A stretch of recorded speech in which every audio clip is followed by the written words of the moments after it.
Le signe astrologique ne détermine pas vraiment la personnalité de la personne parce que ça n'est pas suffisant, si tu veux. Le plus important, c'est de connaître son thème astral. C'est pas de connaître son signe solaire ou uniquement son signe lunaire. En plus, en astrologie védique, c'est le signe lunaire le signe principal. Donc, le plus important, c'est de connaître son thème, c'est-à-dire l'ensemble des positions planétaires dans l'ensemble des maisons astrologiques par rapport à l'ensemble des signes.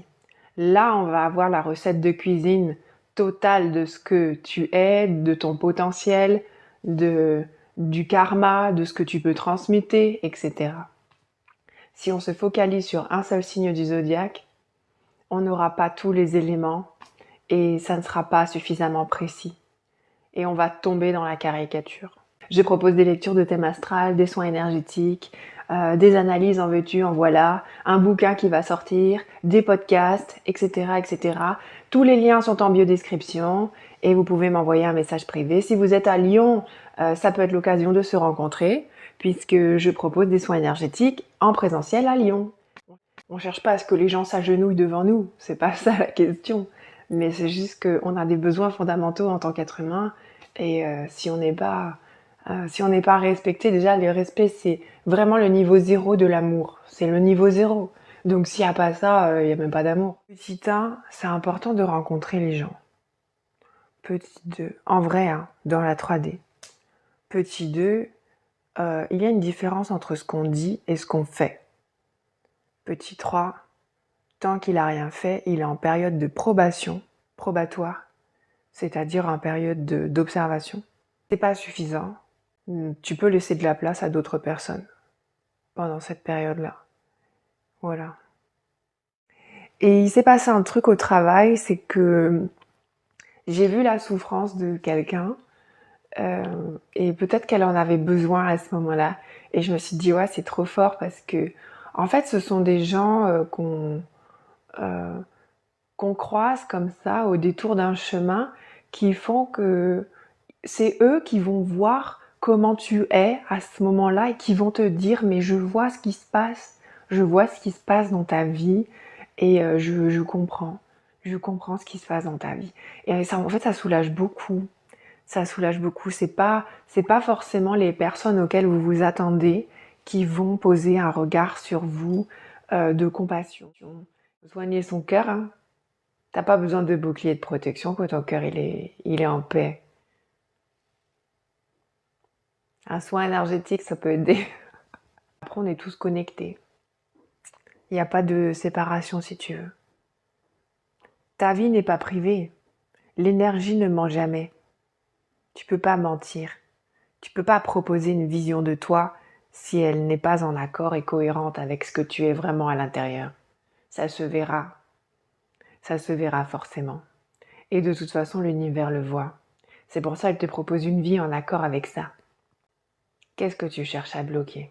Tu cherches à te cacher? Ou tu manques juste d'estime de toi-même? Peut-être que c'est les deux, hein. Parce que quand on cherche à se cacher, c'est qu'on manque d'estime profondément à l'intérieur de soi. Donc on cherche à renvoyer une image qui est fausse pour se donner un genre. Sur quoi tu focalises ta peur exactement? Sur quelle figure? Sur quelle figure tu focalises ta peur? On dirait que tu as peur de te faire pénétrer. Tu as peur qu'on rentre dans ton intimité. Tu as peur qu'on te voie dans ta vérité. C'est ça. Pourquoi tu as peur? Tu as peur de qu'on découvre quoi exactement? Qu'est-ce que tu crains? Qu'est-ce que tu caches? C'est pas comment se protéger, c'est qu'est-ce que tu caches? Qu'est-ce que tu as si peur de montrer? Quand on focalise son énergie à l'extérieur, c'est parce qu'on ne veut pas voir quelque chose à l'intérieur de soi. La réponse est toujours la même. Soignez-vous. Que quelqu'un te raconte ta vie par rapport à une photo.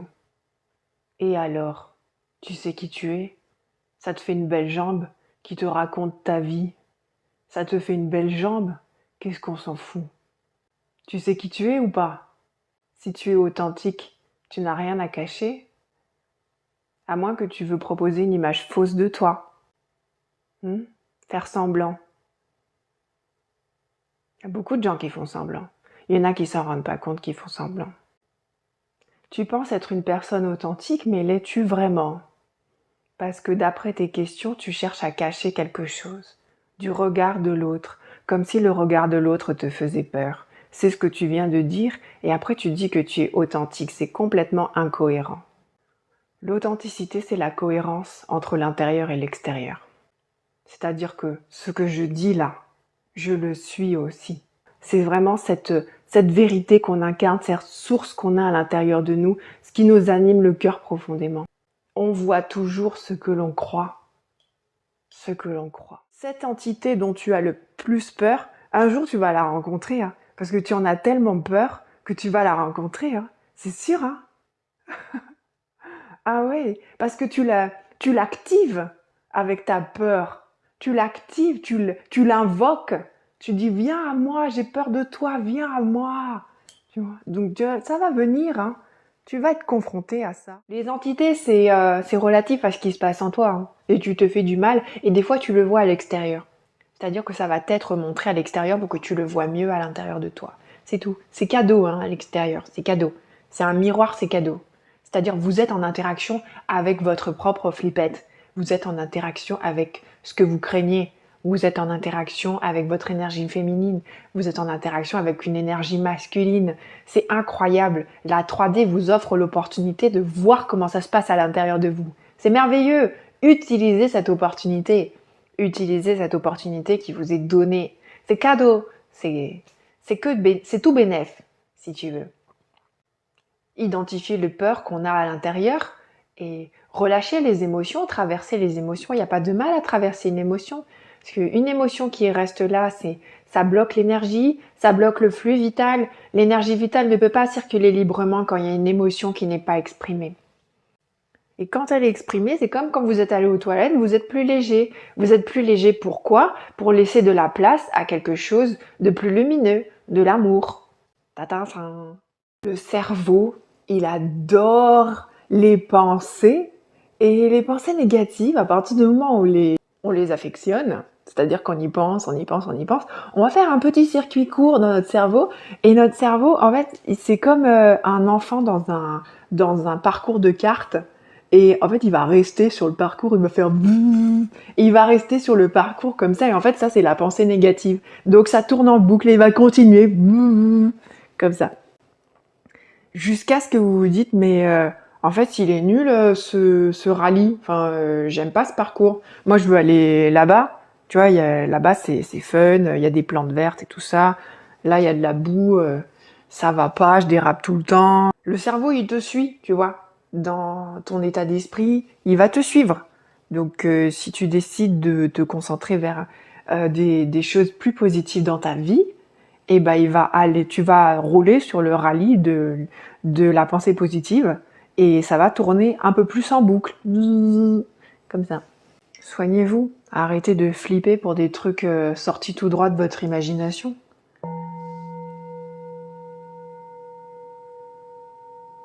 Vous pouvez imaginer des choses, mais faites attention à ce que vous imaginez aussi. Parce que plus vous en avez peur et plus vous alimentez ça, et plus vous allez générer ça ou bien dans un rêve, ou bien dans la matière, ce qui serait beaucoup plus drôle, je pense. Si j'étais Dieu, je vous le mettrais dans la matière, parce que je serais morte de rire à l'idée que ça vous arrive. Je vous le mettrais là, comme ça, là.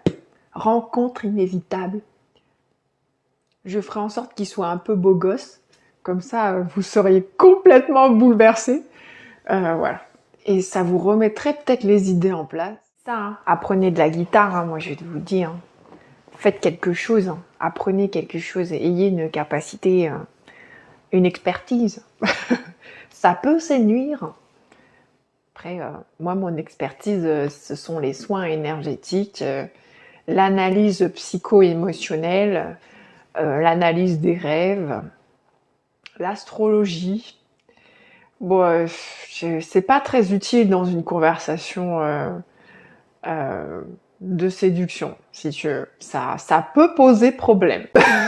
T'aider à transmettre l'ego, c'est pas ce qu'il y a de plus agréable. Il y a toujours un Michel le pervers qui arrive sur les lives, c'est normal. Michel le pervers, il est toujours présent. Toujours. S'il n'est pas présent et qu'on l'a bloqué, il sera remplacé. C'est sûr. Ah, Géraldine. Géraldine! Vas-y, on va t'aider. Attention parce que c'est un peu spécial ce que je raconte, mais ça peut aider éventuellement. Let's go! Est-ce que Jean-Charles, 26 ans, va me reparler un jour? Ah, vous avez des vieux prénoms. Pardon. Pardon. On va essayer de rester sérieuse. Pourquoi vous vous êtes quittés? Pourquoi vous avez arrêté de vous parler? T'as essayé de reparler ou c'est vraiment pas possible? Comment cela se fait, tu vois? Il m'a trahi. Ah, c'est quel genre de trahison? Il est allé tremper son biscuit ailleurs ou c'est quelque chose de moins grave?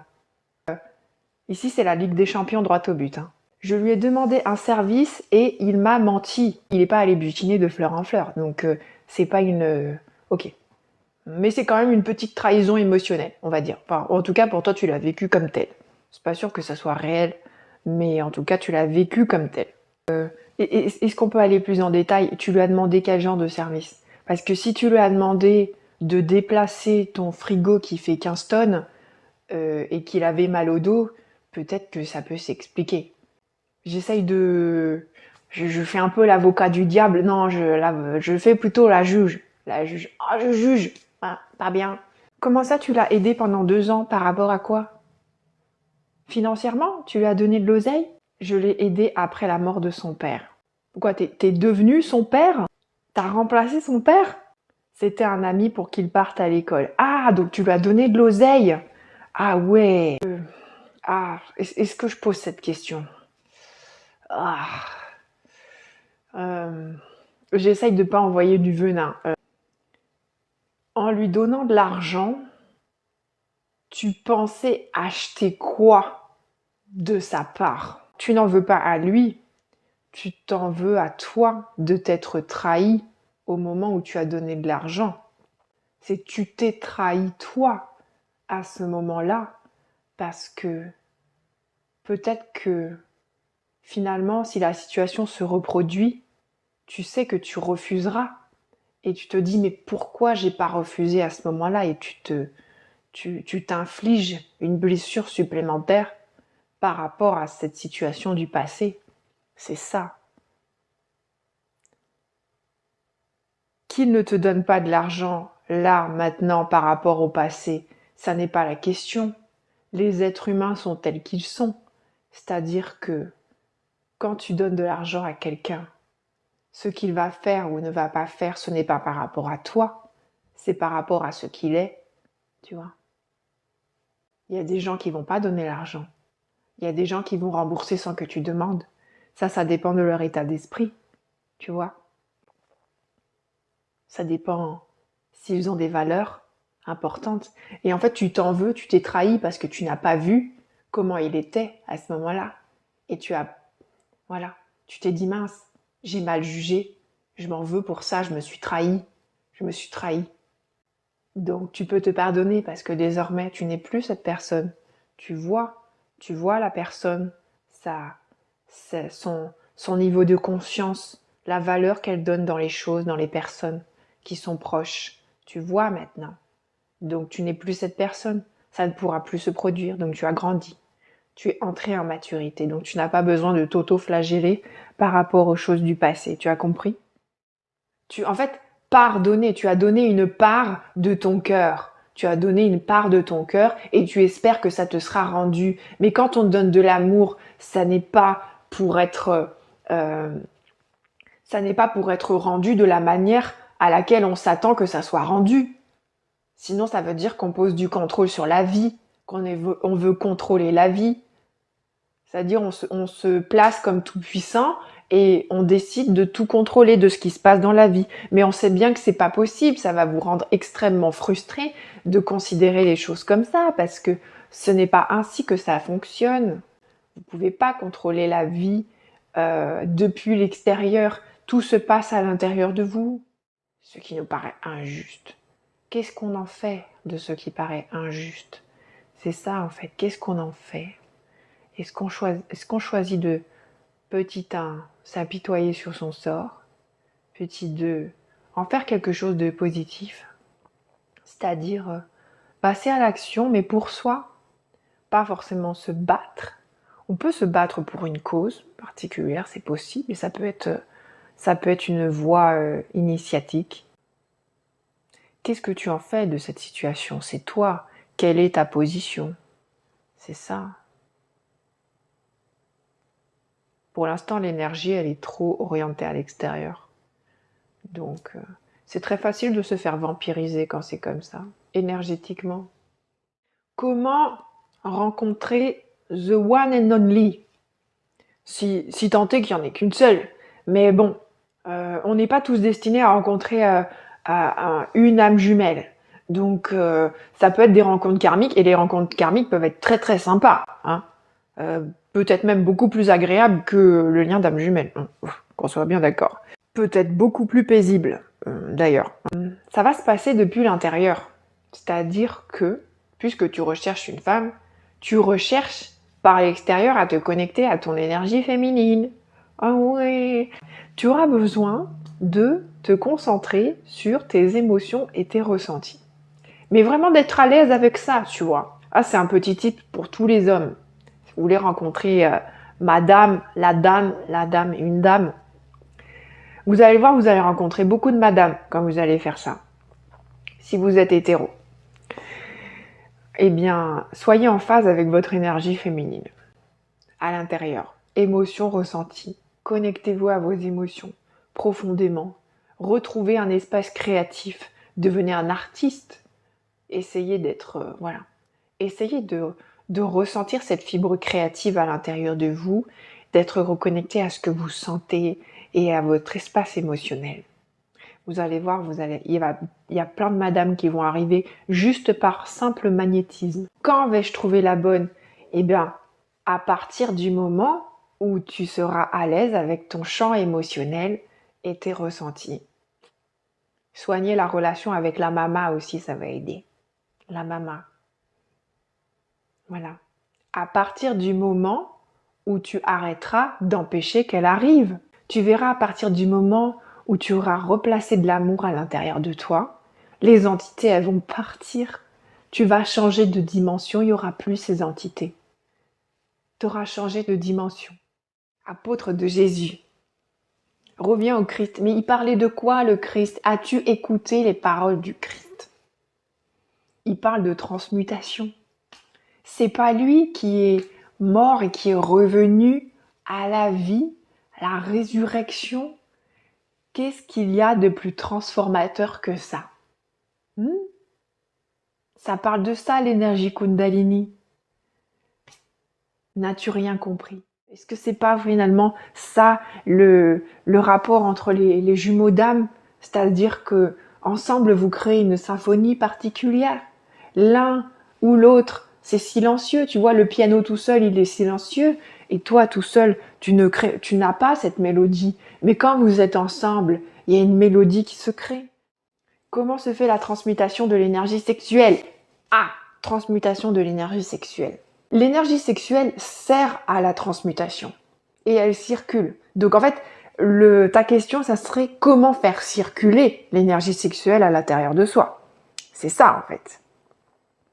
Elle circule entre les gens, tu vois, communication, mais elle circule aussi à l'intérieur de soi. Comment mieux la faire circuler? Libérer ses vieilles croyances, libérer ses vieux blocages, libérer ses émotions. En fait, c'est lâcher, tout le temps, hein, c'est tout le temps ça. À partir du moment où tu lâches, ça ouvre les canaux, l'énergie sexuelle, elle circule. C'est possible d'utiliser l'énergie sexuelle pour réaliser un rêve. Alors, tu peux pas contrôler l'énergie sexuelle, parce que l'énergie sexuelle n'a pas de maître. Attention, hein. Méfiance. Par contre, elle va t'aider à réaliser ton rêve, l'énergie sexuelle, parce que elle est en toi, elle est à l'intérieur de toi et son but c'est ça. Qu'est-ce que tu retiens à l'intérieur de toi qui t'empêche d'accéder à ton rêve? C'est ça. Parce que en fait, ton énergie sexuelle, elle est déjà en train de te faire accéder à ton rêve. Elle le fait à chaque instant. Elle le fait tout le temps. T'as pas besoin de lui ordonner de le faire, elle le fait déjà. Il y a des trucs que tu retiens et qui sont comme des obstacles franchissables hein, sur ton chemin qui t'éloignent de ton rêve. Entre en communication avec ton énergie sexuelle. C'est ça. Et soigne-toi, libère tes émotions, libère tes vieux schémas de pensée, tes croyances sur toi-même. Pose-toi des questions, entre en introspection et tu verras que tu vas t'aligner à ton rêve easy. Hein. La solution, elle n'est pas à l'extérieur, elle est à l'intérieur. Lorsque deux personnes sont en symbiose énergétique, c'est comment transformateur. Tu reçois beaucoup de modifications à l'intérieur de toi. Tu transmutes beaucoup ton ego. Désolée pour cette ASMR pomme, mais peut-être que c'est agréable parce que j'ai réécouté quand j'ai mangé une pomme et c'était pas mal hein, le son avec le micro Rode. La pomme fonctionne comme l'énergie toroïdale du cœur. Donc en fait, quand vous mangez une pomme, vous soignez votre cœur. Ah, c'est mignon. Hein. Ça permet d'harmoniser le champ, votre champ électromagnétique personnel. Celui qui émane du cœur. Je pense. Hein. C'est ma théorie. Après, si vous êtes scientifique et que vous voulez aller le démontrer, libre à vous. Ça a été démontré qu'il y a un petit champ électromagnétique. Il n'est pas énorme. Visiblement, il n'est pas énorme. D'après les mesures qui ont été faites. Mais bon. Il est quand même suffisamment puissant pour attirer des gens à des kilomètres à la ronde. C'est quand même assez intéressant. C'est très important de se soigner. Hein. D'arrêter de montrer du doigt. De vouloir tout contrôler. Les gens sont là pour refléter une partie de vous. Donc c'est pas pour rien que certaines situations arrivent. C'est très révélateur de ce que vous êtes. Des fois, ça fait partie d'une initiation que vous avez traversée, vous avez compris des choses et il y a une confirmation dans la matière de ce que vous avez compris. Ça arrive beaucoup dans le parcours d'âme jumelle. C'est-à-dire que vous libérez une émotion, vous y arrivez et puis dans les heures qui suivent, vous allez traverser de manière symbolique cette libération émotionnelle. Mais dans la matière, avec de l'eau, avec des gens et tout ça. Très symbolique. Alors, si vous ne comprenez pas les symboles, vous n'allez rien piger. Mais en fait, c'est très clair. Take the lead. Oh. Il est très beau gosse. Il est très beau gosse, quand même. C'est marrant parce que c'est un peu la star du tarot. C'est la star du tarot. C'est la superstar. Take the lead. Donc non seulement c'est une superstar, mais en plus, il prend les commandes, il dirige. Mais c'est un dirigeant qui est très sage, hein, parce que il dirige toutes les cartes qui sont extrêmement sages. Il n'est pas là pour asseoir une autorité toxique, si vous voulez. Il est très spirituel, il est très beau. On a envie de suivre ses conseils. On sait que, tu sais, c'est comme dans Princesse Mononoke. Le cerf, sa décision, elle est respectée, tu vois. Parce qu'on sait qu'il va prendre la décision la plus juste pour la vie. Et parfois, c'est pas celle à laquelle on s'attend. C'est vrai, hein. Il est impartial dans sa décision. Parce qu'il connaît la décision la plus juste pour maintenir l'équilibre des choses. Et du coup, c'est respecté, quoi qu'il arrive. Et il se transforme beaucoup dans Princesse Mononoke, le cerf aussi. C'est le roi de la forêt. Les extensions, c'est vraiment... Il est très connecté au chakra coronal. Très, très, très connecté. Ça touche le ciel. Ça touche vraiment le ciel.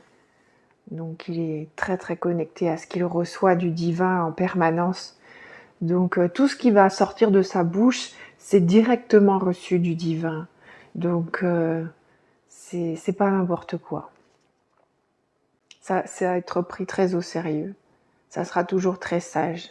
Et on peut douter de ses compétences en termes de leadership. On peut se dire, mais je ne suis pas... Est-ce que je suis vraiment un bon leader? Est-ce que je suis vraiment un ou une bonne guide, tu vois? Mais en fait, le cerf, c'est l'énergie que tu es. C'est peut-être, ou l'énergie que tu es en train de devenir. Donc, c'est plutôt sympa.